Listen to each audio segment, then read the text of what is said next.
Welcome back. International Women's Day has been observed since the early 1900s. It was a time of great turbulence in the industrialized world that saw booming population growth and the rise of radical ideologies. Since its birth, International Women's Day, celebrated on March the 8th, has grown to become a global day of recognition across developed and developing countries alike. Youmna? Yes, thanks you, Noor. Counting down the weeks until March 8, we are hosting a series of inspirational women in Lebanon and the Arab world. Our first guest today is political communications consultant Carol Malouf. Last month, Carol co-wrote an article titled "Syrian Girls Sold into Forced Marriages," describing the situation in refugee camps in Zaatari, Jordan, where underage Syrian girls have become victims of trading. Welcome, Carol. Thank you. Thanks so for I having want me. to start with this article and what prompted you to write such a controversial and such a sensitive subject, the subject of underage girls being sold into marriage. It is indeed. My colleague and I from the Daily Telegraph, Ruth Sherlock, went to Jordan to interview the defected Syrian Prime Minister back then, Riyad Hijab. And while we were at the hotel, we met a group of female activists from around the region who were documenting these underage girls being, well, so-called sold into marriages. And we accompanied them to the Zaatari camp the next day, and it was an investigation that went on for 2-3 days to try to find out what was really going on with these girls. And so what you found out was that? We found out that under the dire conditions that these families are going through in Zaatari camp and the refugees in general in Syria, you know, women and children are the most vulnerable in times of war. So some people, unfortunately some men from the region, were taking advantage of these girls. So they would go and find underage beautiful girls, 13, 14, 15-year-olds, offer a very minimal amount of money in return for these girls. So the problem was that these marriages were not legal.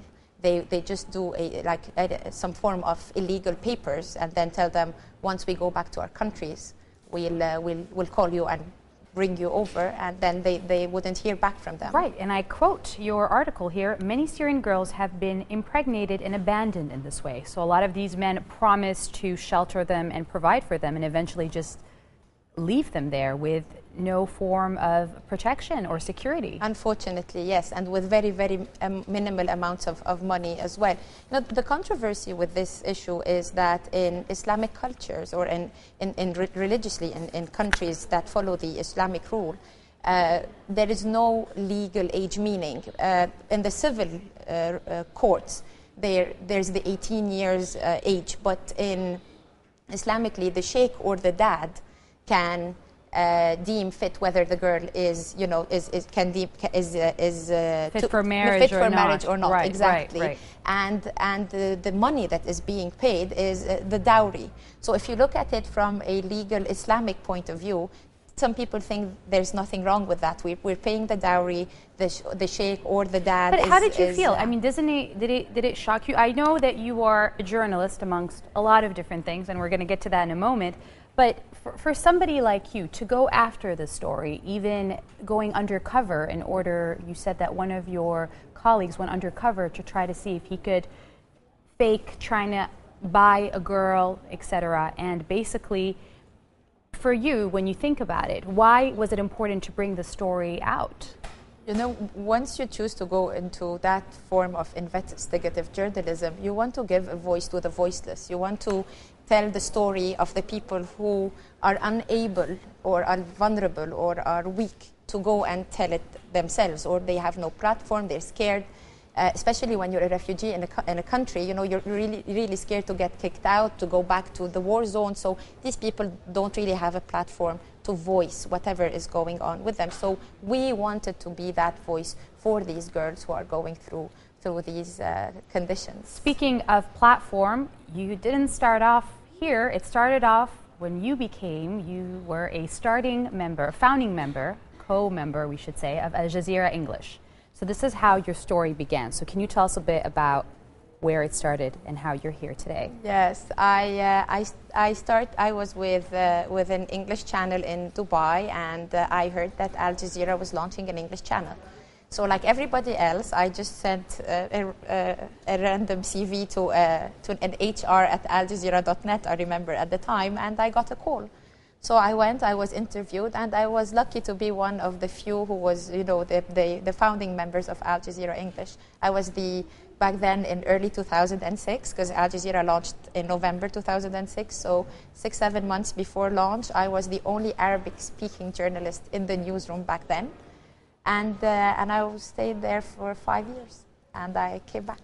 And today you are a consultant, and you're starting your own company. So tell me a little bit about how that came about. You left Al Jazeera 5 years after you joined. Yes. So in 2011. Yes. So and then I started roving and writing for different publications on different Middle East affairs, and consulting for politicians. And then one thing led to the other, and through political contacts, I recently set up a company that does investments in emerging markets, mainly, like countries like South Sudan and Yemen, and so still very newsworthy countries and newsworthy nations, right? Yeah, that's true. So you didn't completely leave the whole news industry. No, my heart is in these countries, where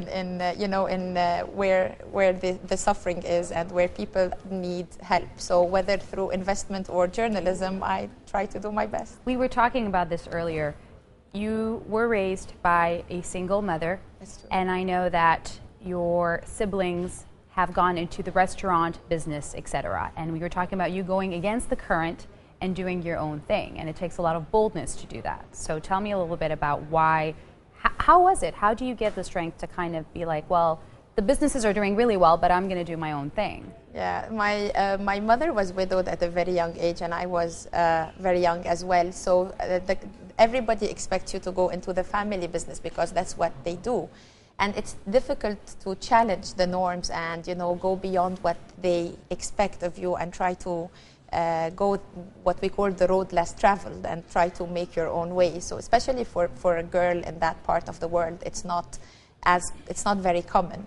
So yes, it was a difficult journey, I have to say, but a very, very pleasurable one. Like if I had to go back in time, I'll do the same thing. The exposure and the opportunities and the learning experience that you get with international news organizations and the places you go. But what's really important when you do all this is to come back to Lebanon and bring that experience with you. And when I first came, I was lecturing at Notre Dame University. I lectured for 2 years, and I had the opportunity to share this experience with my students. And it's always rewarding, to give something of what you have learned back to your country and to the people here. So yeah, it's been an exciting journey, and I look forward to the time ahead. To what's coming up next. Yeah.